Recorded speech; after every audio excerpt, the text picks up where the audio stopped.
OMG would love the 3 points. Yeah, they certainly would. If they get the 3 points, they go 3 points clear of anyone. Having that extra winning series as a buffer is just so important. But we're straight into Champions League. We are indeed. OMG on the blue side this time around. They'll ban at Lee Sin, actually, as the first ban there. Looks like Lissandra going to go the ban for M3. And Lee Sin dropped through the draft last game. The first ban here for OMG. Azir going to follow through as well. Yeah, I think that they're thinking that Roar wants to get his solo lanes ahead, and when he plays Lee Sin, he does that quite well. So they're looking to get away from early map pressure that Lee Sin provides and really snowball and, I guess, try and stomp another game. Yeah, I mean, the Janna band are here for M3 as well. And I think you're right. The Vi just didn't quite work there for her. It's not a snowball lane champion at all. It's more of a level 6, hard engage champion. They didn't really need that. They've got weapons like that. Dade and Lupa can both do that for the team. Yeah, and I think picking it so early was the confusing thing for me. If you have a pocket pick, yeah, pull it out, but do it on red side when you have a 5th pick and they can't counter it. They got the Morgana very early on and it just did nothing.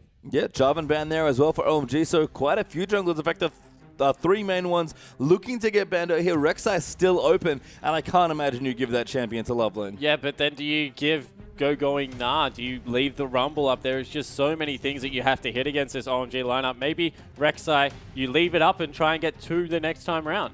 I mean, maybe they could go for a bit more of a targeted ban. Tristana wouldn't be bad. Sivir would be okay as well. Like, not the super priority picks, but decent picks that we've seen. So M3 got a big decision to make here, and they go with Rumble as their last ban. Okay, so now they have to decide whether they want to go for the Nara or the Rek'Sai. It looks like the decision's made. Yep, it's done. They're going to go for Rek'Sai and M3. Lupa has to pick up Nahi, you feel. Going played a fantastic M in Rumble. I do understand the ban there, but he is a terror on Nah. Looks like M3 are going to hover it. They know to give it to Lupa. Yeah, they certainly should take it away right here. I think that the logical thing is also for Rook to grab that Rengar, maybe try and put some early map pressure on with it, try and follow this Rek'Sai around and counter gank.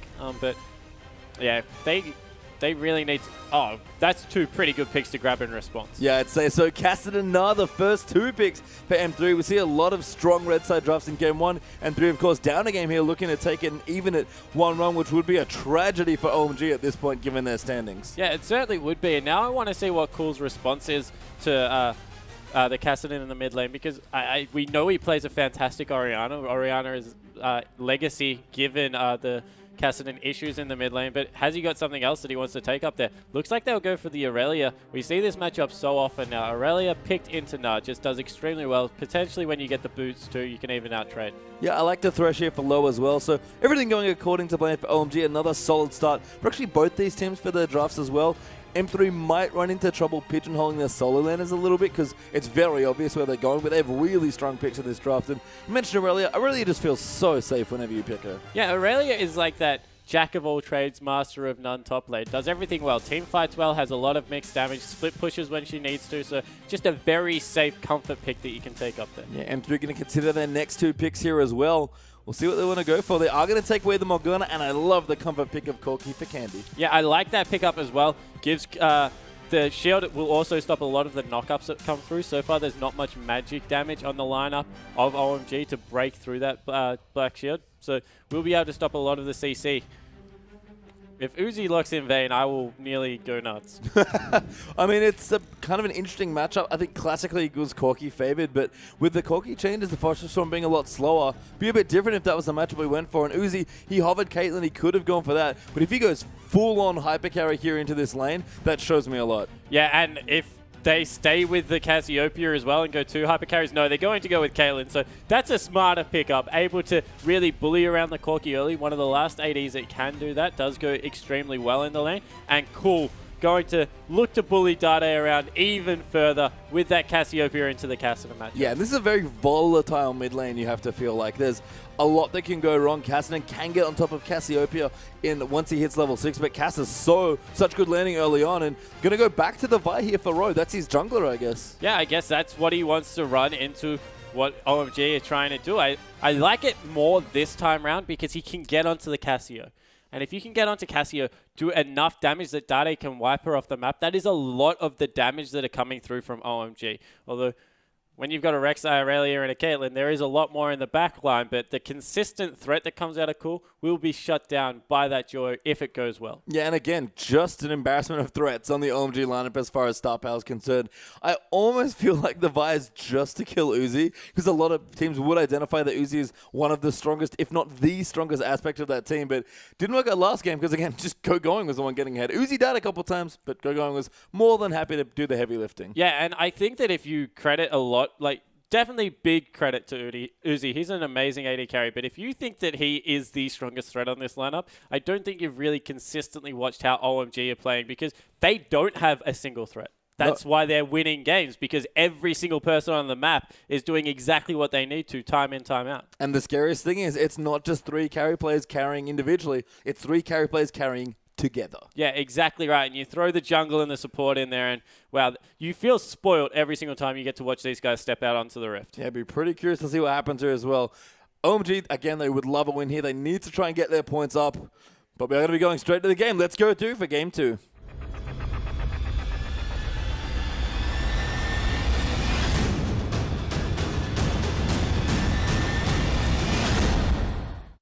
And we are on to the Rift for our last game of the day here. The LPL Day 2 Week 3 English coverage continues or concludes today, I suppose, with the last game here. OMG are upper gaming what was one hell of a 27-minute game in M3, fighting here to basically steal points away from OMG. Yeah, certainly, and maybe grab a little bit of pride back. You don't want to lose in that fashion in a 27-minute game, especially when they had the start they did. They got the early drag and were able to pull off a very good early game strat, but just came undone extremely quickly. So looking to, as I said, maybe get a little bit back for this one. Yeah, big stack here for M3 as well. Loveling, again, doing his dancey thing off towards the entrance of the jungle. And Ro will hang out here. M3 might be looking for a late invade of their own this time around. OMG with a really fancy level 1, but M3 answered beautifully with their early rotations. Yeah, sorry, I was just checking out Rek'Sai's breakdancing. I actually didn't know that was a dance that came out of that Void creature, so busting a move is lovely. Loveling will teach us many great things about the jungle as well as their dance moves. And looks like OMG just going to defend off their lanes. We actually already have Uzi and Low down towards the bottom, just checking the lane out, actually. Maybe looking for something a little sneaky. Yeah, maybe potentially looking to see if there is anyone going to roam through that brush and get a good level 1. Thresher's level 1 as far as damage of supports go is extremely high. So if he can get anything done down there, would put him in good stead. But it looks like it'll be pretty standard with jungle starts. Yeah, and OMG have to be very happy with standard lanes here. And standard jungle starts going to be fine as well. They're going to both go Gromp into blue. Candy and Love City will help out Ro. And the top lane of their Go Going will help out Loveling over on their side of the jungle. Yeah, so Ro electing to go for a W start. That is an extremely quick start, but it does mean you take a little bit more damage. If you start the E, you can use your passive, get a little bit more shield. Yep, here we go. The cheese here as Low and Uzi come out of the bush. They're going in level 1 here with the minion wave already arrived. And seems like Candy actually won that trade. Thresh taking a little bit more damage. Yeah, smart move there to walk away from the brush so Uzi couldn't get the double passive off at level 1 because of how many autos he was throwing down. So really nicely done by the M3 lane, but they will be pushed back early. This is a Caitlyn lane. Going to be very difficult as the lane goes on. And it's not just any Caitlyn lane, it's an Uzi Caitlyn lane. This guy already makes you contest CS on Vayne, let alone Caitlyn. If there's one way to characterize Uzi's play, is Low again going to take a trade. It is that he makes you fight for every single CS you want. Yeah, he's not happy just winning lane. He looks to push every tiny little bit of an advantage he can. And you see, even with his movements, moving out to the left of the lane, not picking up turret aggro and continuing to shove in, put pressure down every single time. Yeah, and I mentioned the fast push Caitlyn strat from the old Royal Club days of Uzi's play. Going to maybe bring a little bit of that flavor back here to OMG. And this is, I think, for the first time in a while in today, just in general, that we've seen standard lanes. And Uzi going to be very happy with that. Oh, yeah, definitely. If you take a champion like Caitlyn, you are expecting to really push an advantage early on. She does have a little bit of a dip due to items, as unfortunately Lou actually misses that cannon creep, I believe. But when she gets going, her poke just becomes so potent out of that Q, can really shove a lane hard. Yeah, and you can see with the early CS lead, doubling Corky's early lead so far there. That's cool in the mid now against Dade. Trying to bully this Cassidy, a couple CS ahead. Corky actually forced out of lane already by the Uzi Caitlyn. Yeah, and actually pops a heal to stay in the wave. Wow, that is just such bad news. we'll be able to shove out. Oh, got the hook. That's so good there onto Uzi. Candy will not take too much damage, so good body blocking there from Love CD, but that's going to force him out of his lane. Uzi going to cancel one recall. Candy will get to go home, but going from bad to worse in the bottom lane in just 4 minutes. Yeah, and the important thing about CS is you look at it as a percentage. So never look at just like a 10 CS gap. It's how much percent are you ahead at that point in the game. So Uzi is 100% ahead of his opposition laner and will be able to go back and therefore buy twice a good item and push this advantage even further. Yep, they're going to go back early. Just a couple of potions and some wards. It seems like, oh no, Uzi going full aggression. Double Doran's Blade early on. Yeah, also able to pick up some more pots in there as well. Did have 280 gold, so yeah, was just short of that pickaxe, so wasn't able to pick that one up. He does love to get an early pickaxe and really bully the lane around. I've noticed in general, actually, Uzi just seems to want to spend his gold whenever he has it. He does have very strict back timers. He's a great laner and a great CS, so he almost always gets the early BF sword, but one thing he does do is that we saw it in last game when he just had a random pickaxe in his inventory after his first major item. He just goes back and he wants to be as gold efficient as possible. Yeah, he certainly did. I remember watching Worlds and he was very often going back and grabbing a pickaxe and then he would go back and grab a crit cloak before dragon fights just because he's like, I want to eke out every little bit of damage I can do. And if it's that one crit that wins us the dragon fight, then it pays itself off. And yeah, you're definitely right. He has very, very strict timers on what he wants to buy, but he also likes to match his lane and ensure that he's always ahead. That's why I was so surprised he stayed for so long in that Tristana game. Yeah, and I mean, we've also seen Uzi sometimes be very greedy with his CS. We've noted that he loves to pick up minions wherever he can. I think there was that one Vayne game where he bought a Blade of the Ruined King straight out after his first pack. So does have a bit of a mix and matching there. Again, a very greedy, very proud player, but the bottom line we could probably talk about forever in this match because it's just going so well for OMG. Yeah, it certainly is. And if you duck around the map really quickly, there are other things going well for OMG as well. Cassiopeia is definitely ahead by about 11 CS as well. Picked up an early tier that we saw and was able to really bully Dade around in lane. Cassiopeia will do that to melee champions. In the top lane even, Going is doing perfectly fine against Nara as well. Yeah, a bit of a lead, but nothing major there. Kind of a farm lane there in the top lane. Kind of expect it to just go about as about as regular as it is. If they're both farming, they're both happy. Kind of there to be the big bruiser engaged style for their team. Yeah, certainly add maybe a little bit more of a split push advantage to the Aurelia, but definitely a team fight advantage over to that Nah. Candy is so afraid, by the way. Just instantly Valkyries the moment he gets back to lane. Hits level 4, so the Rockets will help Candy once he gets to level 6, but Uzi is going to make that last as long as possible, and it's just continuing to zone Corki off these creeps. Yeah, just once again, that wave is pushing in OMG's favor, so it's going to make sure that Candy is zoned even further off. Uzi now has begun to trim the wave, looking to shove it back into that turret. And I wouldn't be surprised if this was a fast push coming through. Yeah. I mean, Uzi's playing it like that here. Low playing aggressively forward as well. So we'll see what happens. But again, Uzi's Caitlyn, it is terrifying to have to land against. And Candy's really feeling it on the short range Corki here. We'll check it with the junglers a bit though as well. Low does miss the play. They're looking for the hook. Does not land. Good black shield there by Love City as well to keep them safe. But they'll keep going. Uzi hits a binding. Good lantern immediately out by Low. And that will keep Uzi safe. We'll ride it over and continue farming the lane. Yes, certainly. So if we take a look at this mid lane, Dade has actually only put 1 point in his queue and already started maxing out that E. And that is such an aggressive, really brave build coming out of Dade because being able to trade against Cassiopeia already hard, let alone if you hamstring yourself from the only defensive spell you have. Yeah, I mean, you can trade reasonably efficiently once you hit the later levels, maybe 9 to 12 or so when you have points in queue, but I'm very surprised there as well. And M3 going to go for another early dragon, his 6-minute 30, but this time OMG look like they might be in for a response. Yeah, it looks like they are going down to scout that one out straight away, recognizing what is going on potentially. No, they don't have any idea once again, and they're going to be able to pick this one up. You can actually see there are 2 blue wards just on either side of the dragon pit and 1 near the blue, but none directly on the dragon. So M3 steal another dragon. That's a really nice early jungle pattern. Yeah, they're going to know exactly what happened there because they did walk over the ward and the dragon would have gone off. So they will know when the next one's up, but 7 minutes, that's an awkward dragon timing, about 13. That might give Corki enough time to maybe grab the Sheen, but wow, he's once again, 100% CS still behind. I mean, they have to buy time for Candy's Trinity Force here as well, so I don't blame them at all. I mean, even Dada needs to power up depending on which build he goes for, especially. Loveling, though, is coming down to the bottom lane just to make matters worse. He walk over a ward, but now Loveling's going to pressure the one lane that's really getting their teeth kicked in. Yeah, they really are getting bullied around by Uzi, and that turret will eventually fall. It is about half health already, and Candy so low, so this is definitely dive range as well for Loveland. Candy does not want anything to do with this lane anymore. He doesn't like it very much.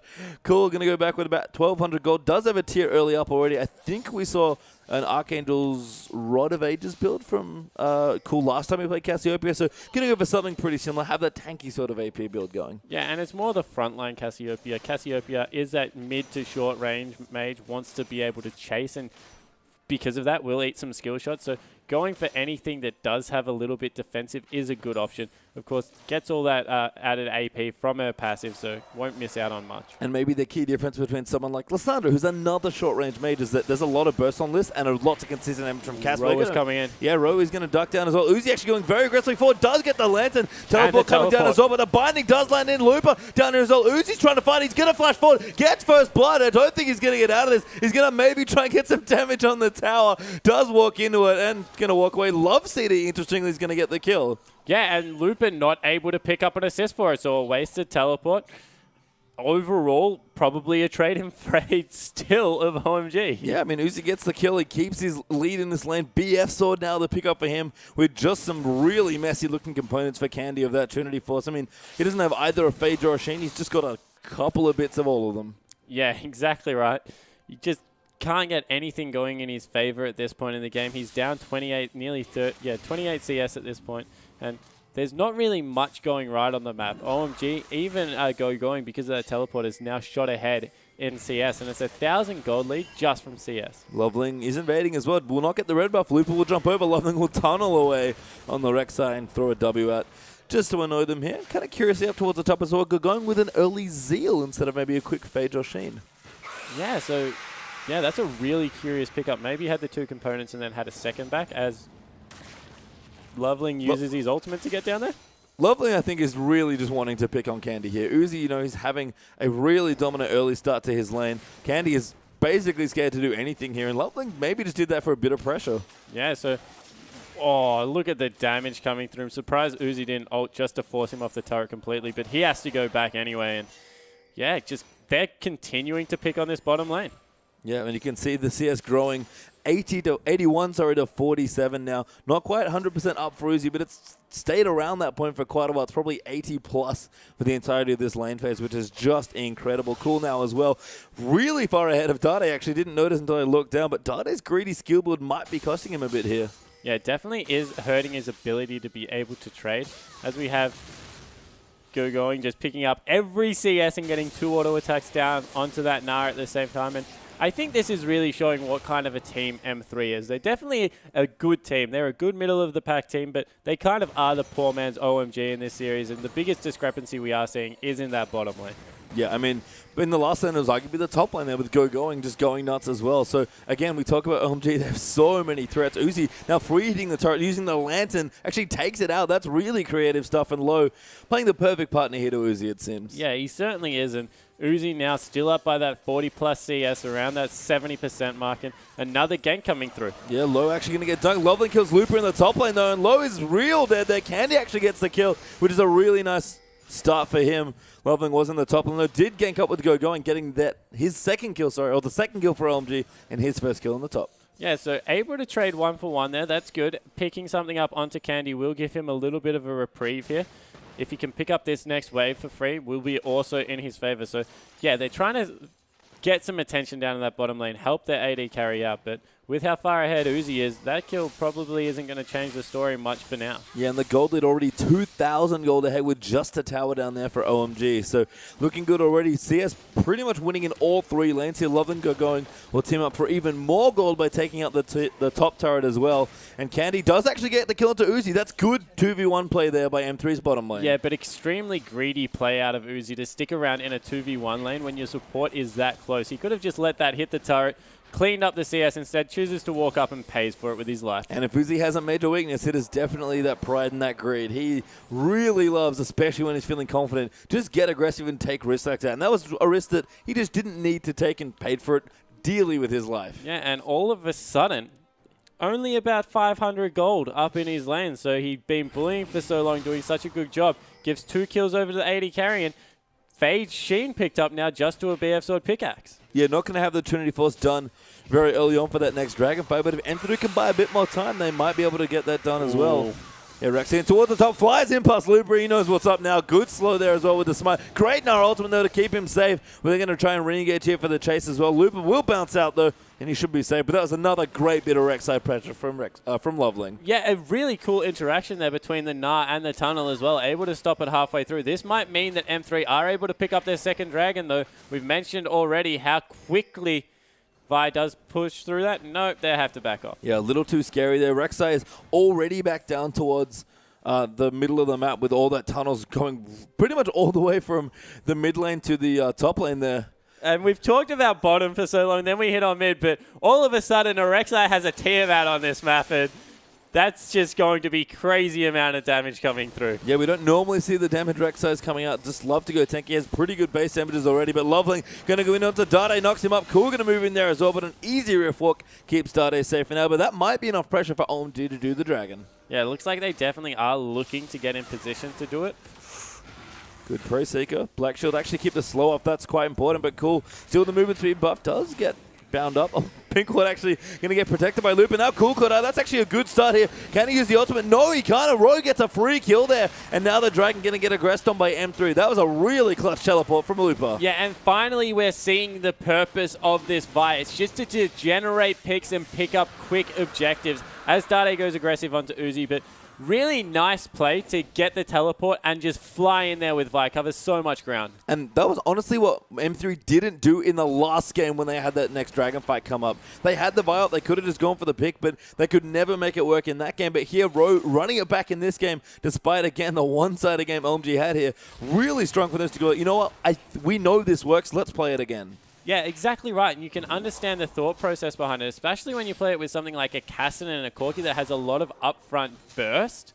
Just able to get in there, wipe someone off, and rotate around the map. So if they can get more of that going, particularly on the two really big carries, I guess, the Cassiopeia and the Caitlyn, will put them in a better position for this mid game. And importantly, Uzi is going to start to approach his power trough pretty quickly here. He's got his two components of his eye, but he hasn't finished it yet. He's actually very aggressively again 1v2 right now. Gets hit by a binding, but Low is here this time. We'll keep him safe. Loveling and go going in the meantime up towards the top side of the map near the red buff of M3. We'll look to take that away here. Looper in for defense. Cool, they're going to roll around as well. I think M3 are going to have to give up this buff. Yeah, they certainly will. It looks like Looper wants to try and get a steal away. Oh, the smite came out. Loveling took it.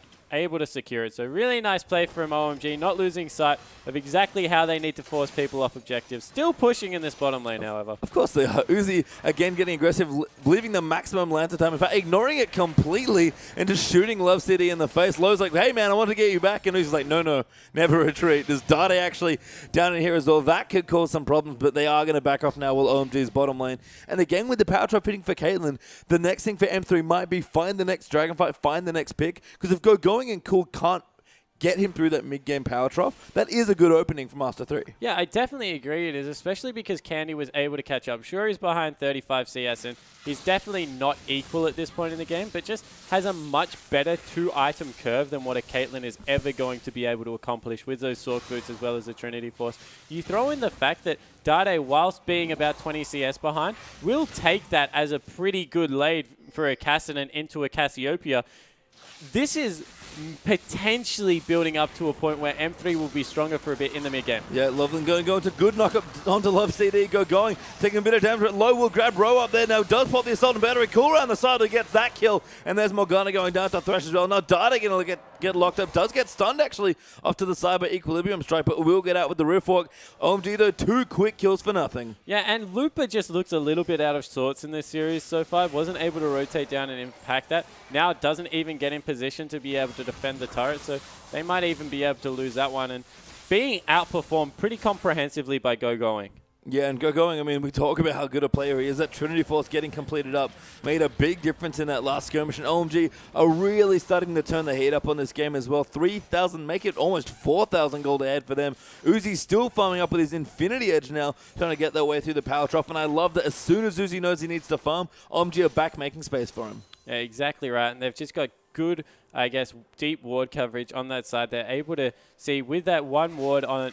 Oh, so actually, sorry, I was looking at the red ward. So not actually great wards if he pushes up any further than what he is currently, but I guess the tunnels with the Rek'Sai ultimate up does give him a little bit of that insurance policy with a teleport and a Rek'Sai being able to fly in. And credit to M3's blue side defensive warding as well. It's a great pink to spot out a lot of different people pushing through and keep Uzi more contained here. Ro actually going to get grabbed out. Logan to ride him all the way in though. Cool. We'll chase in the Lantern actually coming in. Petrifying Gaze just for the slow, and Ro gets basically two men very cleanly there by Cool and Low. Dade going to come in. Love City gets grabbed after Dade Rift walks out, and Cool gets the double kill. Yeah, and what I just don't understand what they're trying to accomplish by forcing that hard in the mid lane.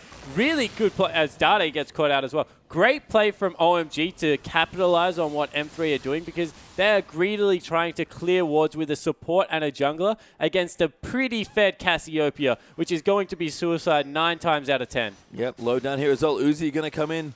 Candy has to be careful, just getting harassed out of lane again here by Uzi.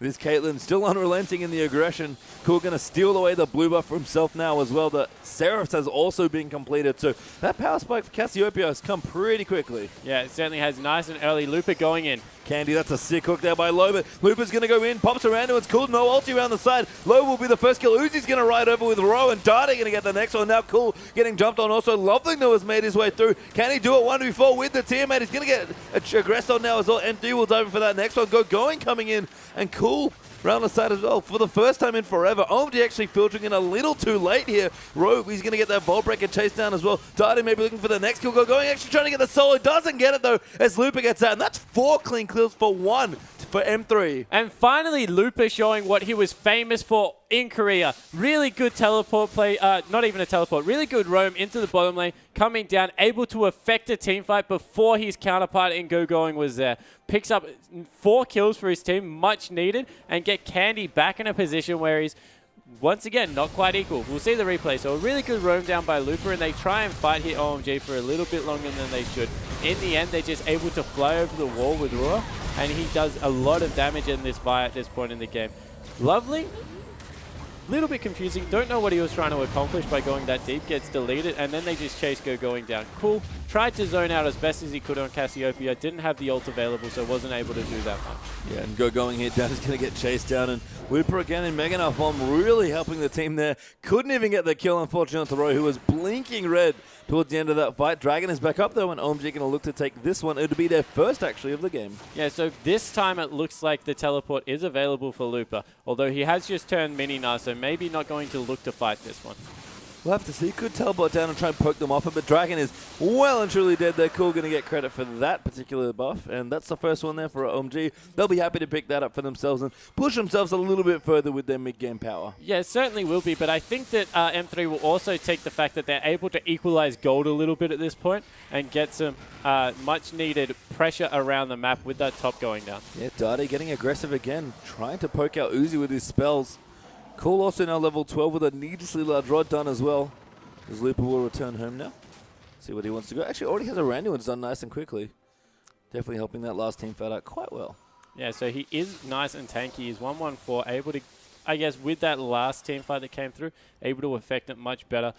Still has a teleport available, so we'll be able to match the split push nicely. The discrepancies in the bottom lane and the mid, however, are starting to really tell. Dade's actually gone for a tier build.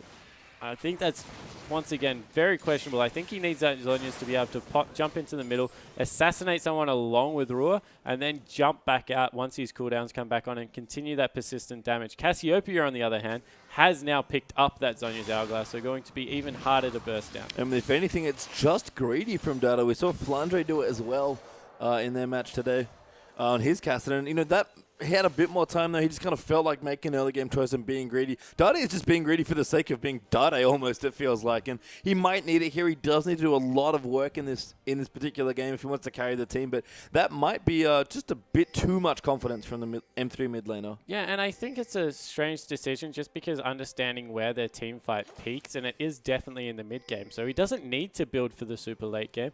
That's when OMG's team comp is better. So they want to close this one out before it even gets there. So yeah, a little bit of a strange item pickup coming out of Dade. We'll see here as Uzi going to be joined by Cassidy. down in towards the bottom side of the map. 203 CSs. OMG are 3 manning the Baron. Think about it, though, as Looper will spot them off with the ward. OMG definitely like to sneak in an early Baron, though. Yeah, they certainly do. And not the Warrior enchant coming out of Loveland this time around. Has gone for that Juggernaut to pick up some extra health off his items, recognizing that maybe after that Tiamat, he does need to go a little bit tankier. Yeah, as Go going as well. Spectre's Cow plus the Home Guard into Tabai Dun, so he's actually pretty tanky to accompany that Trinity Force early on in this game. We mentioned Cool's 2-item Power Spike coming as well. Missed this, by the way. Saw it in the last team fight on the replay. Cleanse was actually the summoner spell there for Cool. A little bit different there on the Cassiopeia. I guess wants to keep the mobility going. If you can't get out of a stun as Cassiopeia, things go very badly for you. Yeah, exactly right. And especially with the amount of lockdown single-person CC that comes out of both the support and top laner on M3 side. Nice pickup from there.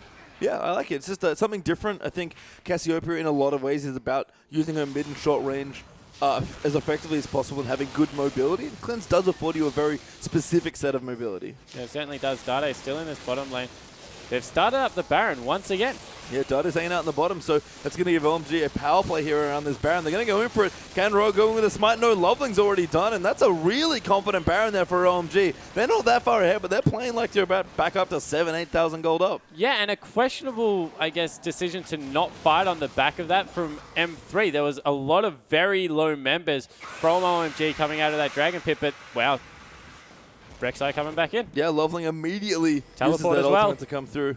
Yeah, it looks like Going is also coming in, charging down towards the mid. The ultimate comes through. That's a flash knock up there. Going, and he goes straight in there, but Looper knocks him into the wall. Cool, though. Popping the ulti over the top. It gets hit by Binding. Uses the cleanse, and then the Zon is to make sure to get out of it. Now, Ro going to take so much damage here from Uzi, who gets that next kill. Loveling, though, being chased down. Cool being aggressed on by Dade as well. Cool will go down there to Candy. Loveling, low as well, will fall to Looper, and now Dade diving in, but Low is in there. There's the double kill for Uzi. Can he make it a triple? They're going on to Candy, kiting back and forth. Oh, he dodges the last rocket, and that's a triple kill, and a 4 for 3 for OMG. Yeah, and all of a sudden, OMG are playing like they're so far ahead, and they've just blown the game wide open. Now they have the Baroned up minions going to be able to push up in this mid lane with a Caitlyn who is well and truly on her way through that power trough now, and what a good team fight. And I got trolled. It's only the double kill there for Uzi, but he'll take it, taking out the tier 2 turret as well. And OMG rocket themselves ahead in the gold leader once again. 5,000 gold ahead, dragging up in a minute 30, gonna steal away the blue buff as well. And Uzi just looking so good. Yeah, as we take a look at this team fight, it's all about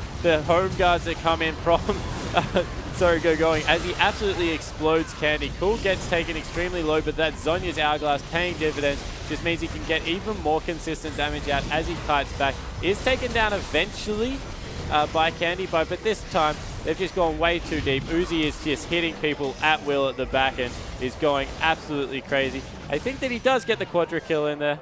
I got lied to. That was definitely a triple. Anyway, we'll see. The clan is trying to troll me, but hey, that was at least a triple there for Uzi, and he deserves it. That was an amazing array of just skill there from that team fight. Kiting back and forth, maximizing the damage. He has 3 damage items now, by the way. Forget that power trough. Yeah, so that was definitely the triple actually coming through, because Cool picked up the first kill, then Uzi the next 3, and they're not done yet. They're still looking for more people to hunt down. Well, we have figured it out. Detective Spawn on the case, figures out what happened there, and you know, the easiest way to put it is OMG handily won that last fight, and they are charging down the mid lane now. 11 to 11 the kills, but OMG are much further ahead than that. The Baron buff ticking away as well. This tower gets melted by the 3-item Caitlyn. And once again, Looper just by himself in the top lane, just taking a stroll. Has absolutely no right to be there. It's so far away from the base. He doesn't need to split push at this point. And there's a Baron up Caitlyn running down, trying to siege your turrets. You need to be there to help your team in that dive situation. And that's probably just the biggest thing from M3. Again, it's a team full of some really star players, mostly Dade and Looper, their Korean imports. But we've never seen them really fire as a team yet. Even in the games that they've won. And they've only won or lost 2-0, which is actually quite impressive. But just even though they have moments of brilliance and their carries are good enough, like, credit to Dade for being so good that he can actually carry teams even when everyone's not really on the same page. But when you're playing against a team like OMG who are very clearly all playing together, you just can't afford to play like that. Yeah, exactly right. The definition of a good team is where self doesn't come into it. And you feel that on the side of M3, Dade, especially at this point, is trying to jump around and do a lot of things solo. But on the side of OMG, they're just a complete cohesive unit. We saw in that last team fight, both of the globals coming through, the teleport and the Rek'Sai ultimate, and just able to dive in there and take people out. And you know what? I don't mind that. If Dade wants to be the star of a team or a team wants to set things up for Dade, fine. Let Dade be the carry. He's a great mid lane player. They don't play like they're setting up for Dade's carry, though. Yeah, exactly right. Especially when you have someone like Vi that can just sit mid lane and repetitively pick on Cassiopeia. If you decide that all your eggs are on this Cassian basket, I'm exactly with you. Just sit Vi in his lane and make Cassio's life a living hell. Yeah, we've seen teams in the LPL pretty much do that successfully. Snake, arguably a very Crystal-centric. Name back on Positive Energy was very Name-centric on that team. And even S2Z for Elite, maybe that's their key to getting ahead as well and really getting that carry up. And of course, Old Royal Club, who can forget? Uzi was that team as far as everyone protect the puppy and he'll kill everyone. But a lot of teams in the LPL, and this is, I think, the biggest trend we've seen, the teams that are losing are the ones that haven't quite found their synergy as a team yet. They don't know what they want to do. They don't have a specific style yet. Yeah, exactly right. And that's why we gave a lot of credit to OMG first game, because they had shown us a style, which is what they're playing now, which is all the damage threats come through, and you're like, okay, who do we actually have to deal with? Then they swapped it to like a Raise the Puppy comp with a really fed Rumble in the top lane in the end, so maybe didn't work out the way they thought it would, getting that Tristana ahead. So they're using different things and tweaking their identity, showing different cards at this point. At the moment, it looks like M3 is still trying to get it together. And I guess the good news is there are so many games played in the LPL. They have a long time to do it, but you always have to keep in the back of the mind where you are sitting on those standings. Yeah, and you know, you play a lot of games. You play every team twice in a best of two, but and, you know, maybe the first set of games against OMG here, M3 can relax a little bit. They're still sitting in a good spot in the standings at 7th, even if this is a loss as well. And that's fine for them. Top 8 make playoffs. That is a long way away, let's be serious. There's so many games to play before we get there, but they only really have to sit in the top 8 if that's what they want. But if they want more than that, they're going to need to push very hard, especially once the later end of the season. And for me, that's the real exciting part of the LPL. Yeah, I definitely agree. And, you know, if we're looking at M3, if there is a time to make mistakes as a team, it's at the start of the season. They, as a Chinese team, have actually played the longest with their Korean imports, took them into the Demacia Cup and tournaments like that over our summer break, and we're able to watch them play. So they definitely have put a lot of work into trying to get them going. It just doesn't look like it's clicking on all cylinders yet. Yeah, we'll have to see. There's a lot going on here. What M3 learns from their games, especially against a team like OMG, are very important for them as well. I guess also to as note, big win here for OMG if they manage to get it done. This is, again, will make them the clear first place once again here as we end the day out. There'll be 3 clear points ahead of LGD, sitting on 16 points with LGD back. Already played all the games for today, sitting just at 13. Yeah, and once again, this match definitely isn't over. They've got a 6,000 gold lead. They're just broken into the base for the first time. But when you've got something like a Na that can jump in there and really turn a team fight, if they can keep stalling this one out, they've got good wave clear in the form of Candy and Na. So they can still stall. There's some things that they can do to play around it. It's just that OMG, once they do get a lead like this, are very methodical in shutting you out. Yeah, and Uzi has just hit a ridiculous power spike as well. Got the Phantom Dancer, Infinity Edge, and the last Whisper on. That's not even the current live patch Phantom Dancer. He's just going for it because he wants all of the damage. So he does this build again. He'll, once the patch changes over, he'll be even stronger at this point. Yeah, exactly right, with that extra percentage crit going onto Phantom Dancer. But yeah, over the board, they just look like they're in a very good position, and there's not really much you can do with the pick comp that you've set up from M3 to take out 4 different damage threats. And maybe some missed opportunities as well. Candy, you mentioned, had a great 2-item power spike, or even 1.5, really, if you want to call Boots 2. Not really a full item, but still a great item as well. He's ready to go, but now he's well and truly behind Uzi, probably roughly 1 million gold or so behind. That's not a real number, but yeah, as we look down, 3,000 gold behind. Yeah, he's 2,000 gold behind at the moment. I guess the good thing is that Corky does a lot more without much because of his mixed damage, but even at this point, that's grasping at straws trying to find a positive. Yeah, we'll have to see Ugo going in and diving onto Dade, the inhibitor getting under attack as well. Looks like Rexos in the back actually just going in. Loveling zoning them out, and that will give OMG their first inhibitor of this game here. And the gold lead is growing up. It's about 5,000-6,000 ahead. 5-1 in touch for OMG. It looks like it's going to be 2-for-1, I believe, in Dragons. Yeah, so they're able to rotate and pick one up. I think it's actually maybe 2-2 if they grab this one. Yeah, 2 Dragons have been picked up by M3 at this point. They were, of course, able to grab that extremely early Dragon with that Vi pickup. So Nice pickup for the Dragon. They've already sent going back into that top lane. Looks like he's racing cool, wants that CS. Yeah, that might be the other thing as well. With the Vi pick, M3 have done 2 early Dragons in both of this series here, and that's a good thing to do against a team like OMG. You need every edge you can get, and doing an early Dragons actually kept M3 quite competitive here despite the gold deficit. So we'll have to see what happens here, but Dade now off in split push duty, wants to collect all the farm for himself again. Seems to put a lot of burden on himself to carry this team. His build's getting going, but takes a while here with the very greedy roller tier build. Yeah, it certainly was a questionable build as he is able to pick up the bottom lane turret. So is getting some gold back for his team. He's picked up that needlessly large rod. Will be going into his Zhonya's, but he's in a lot of trouble in the bottom lane. Yeah, 3 Atom Spikes coming out as well. Rek'Sai going to dive in. Loving with a great tunnel there. Knocks up Dade, and Uzi going to clean out the gold there for that one. 6-3-0 on this Caitlyn. Yeah, and once again, just being picked on, going down a little bit too deep by himself, getting greedy for that CS, and cool now. Fancies a 2v1. Has to be careful going in. Going though is here for backup, and Candy just going to get eaten there. Going flashes forward as well with the blade surge there onto W3D2. The knock up through for Rek'Sai, and Uzi, no, never mind. Aurelia gets the double. Yeah, double kill coming through. So now going in on the party. 3-2-3. Don't have the Baron up minions, so we'll find it difficult to push in. Of course, only 28 minutes into the game. Death timers are still relatively short. Yeah, I mean, they don't really have any other lanes pushing, so they can't go for anything else. But they'll pressure here, maybe get some damage onto a Nexus turret. Get some more picks if they're really lucky. The minion wave's coming in there. Uzi is very strong, so they're going to make it go at least this first turret. Dade looking around, maybe wants to dive in as well. They're going super aggressive there. They'll get the first Nexus turret. Yeah, really nicely played by OMG. They're not done. No, the super minion is taking up so much damage as well. Ro actually keeps going. Looper now transforming as well, but he eats a lot of damage early on there. Now Dade looking to dive in. Love City finds the first one. Low hooks Looper back in. Uzi just free hitting around the side, and Cool's going through. Looper there in the side dies almost immediately there to going, and Ro finds going himself, but is the next to go down. That might just be it. That's an amazing hook there. The double for Aurelia, making a triple there for going. And M3 is going to run back to the fountain. This might be the game. Yeah, it definitely looks like it's going to be that way. A little bit of a bad Nara ultimate coming through as Dade jumps in to just be killed. And yeah, that'll be a 2-0 sweep for OMG. So nicely played on that.